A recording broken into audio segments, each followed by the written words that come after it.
Hi guys, welcome back to my YouTube channel. This is your second violin lesson, so check out lesson 1 if you haven't already. In this lesson, we'll learn how to properly hold the violin and bow and just basics for actually playing it. So without further ado, let's get right into it. So first, you want to put a shoulder rest on your violin, and you do it like this. You put your violin here between your right arm and then just place this here and make sure it's just set in. The left side should be a bit higher set than the left side a bit lower, as you can see here. Then you'll put the violin on top of your left shoulder like this and just put your chin on top of the chin rest like this. And it doesn't matter if you're right or left-handed, the violin always goes on the left side. Then you place your left hand around the neck of the violin, so like this, and you want your hand to be more of a straight line, like just straight, rather than like a curved shape like this. This is not really handy for playing violin because later when you're gonna want to play fast, it's gonna be difficult to like just place your fingers anywhere. That's why it needs to be straight. Then it's just easier for everything.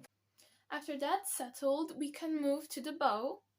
Now with your right hand, you put your fingers on the adjusting screw and you extend them further like this. You're gonna want to just put your fingers down and then lay this one a bit further, laying like this, a bit bent, and then your pinky really needs to stay like straight on top of the metal. Then you're just gonna want to place your thumb here. That's basically it. This is how it should be held. I'm just gonna show you from different angles, and then this is your thumb. Should be laying down like that. Now, before you actually play the violin, you need to tune it. So I like to go to a piano to find myself an A. But if you do not have a piano, you could search up an A on YouTube to get that correct sound, and then you would use your fine tuners to tune your violin. I recommend starting off with an A string because that's how I was always taught. Like, always just do A string first. That's like the fundamental string. And once you tune your A, then I personally like to play double strings, which is basically playing two strings next to each other at the same time to get a harmonic sound, and that would mean that it's in tune. So it would sound like this, and then you would tune your other string that's out of tune for now with the one that's in tune.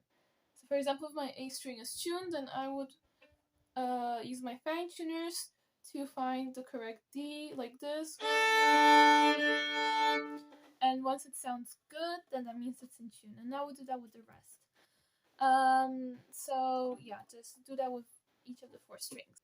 But of course, if you do not want to do that, you could always just go to places like YouTube and then just search up A, D, E, and G strings that are in tune and just tune all of your strings separately, and until they sound good, then you're good to go.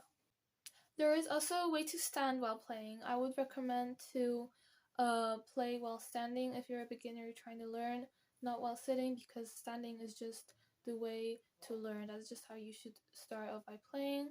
And you should be with your back straight and anything but your legs close together. So I would say like about hip wise is like a good amount of space that you should have between your legs. Also, make sure that your bow always has enough resin before playing. You can check that by tapping it slightly on a dark item of clothing that you have, and if it leaves a white stain, then that means that there is enough resin. Now to play, you need to place your bow on the strings in the middle between the end of the fingerboard and the bridge, which is around here.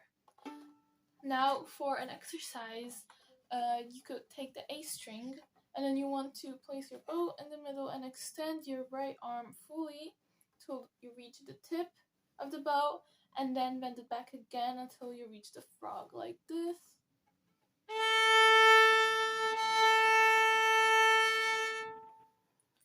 Repeat this a few times until if you get better and better.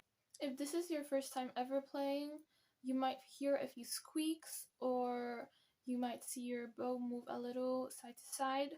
So try to have a good grip on the bow, and don't press too hard on the strings to not create or less squeaks.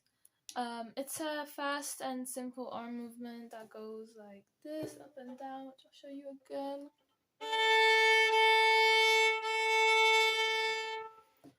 And I would just say repeat these a few times on each of the 4 strings to just improve it, your method.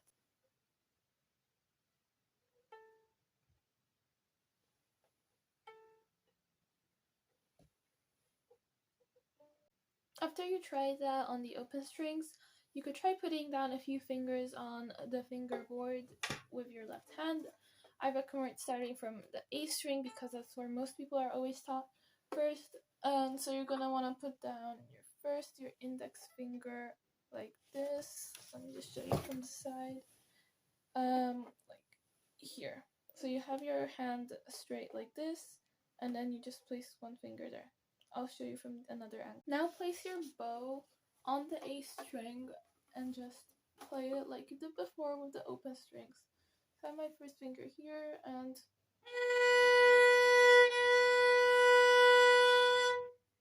you can see and you can tell it's a higher sound. After that, if you gave that a try, then I would try putting up your second, your third, and your fourth finger down. And I'll show you. We go like this: first finger, second finger, third finger, and fourth finger. Always keep mine in place. And they sound like this: open string, first finger, second finger, and fourth finger. So that was a scale, and I would say practice this on each of the 4 strings to just learn it and get better.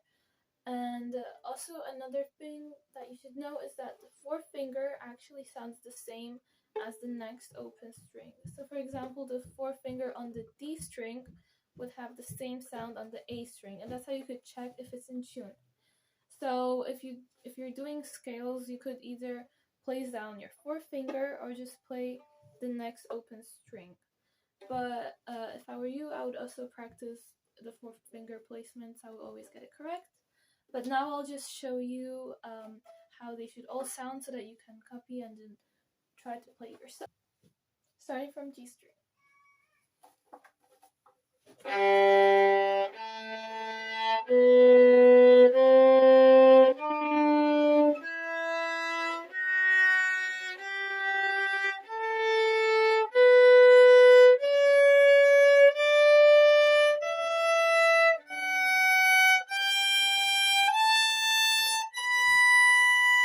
If this was difficult, you could always purchase violin tape, which is tape for you to stick on your violin on the fingerboard so that you could mark where you should place your fingers to play in tune.